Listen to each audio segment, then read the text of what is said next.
these are seated ankle shin raises. So I'm going to be seated here with my knees fairly straight, but not locked out. What I'm looking for is I want to get as much kind of forward range as I can with my legs, but have my foot fully flat on the ground. So if I go further, now my toes are off the ground.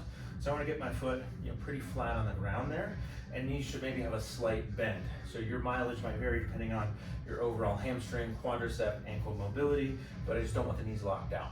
From there, we're gonna pull up with the ankles, squeezing the front of the shin, or trying to squeeze the top of the foot towards the shin, and then back down with control. As I'm doing this, I want my toes to be pretty relaxed, meaning I don't want to lead by pulling the toes up off the ground. I want to lead by moving the foot. And I'm going to squeeze here. It's okay if the knees bend a little bit more, and back down. So all I'm doing here is exploring my ankle range of motion into dorsiflexion, that's this one, and then plantar flexion.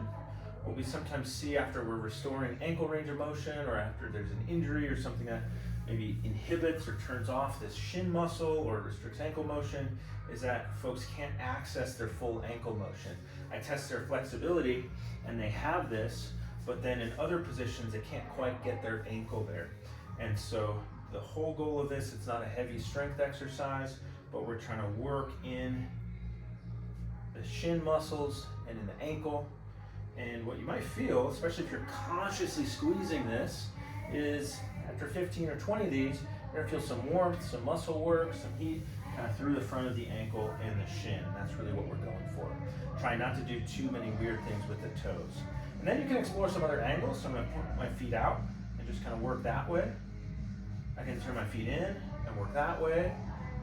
I can go straight and then kind of do some circles.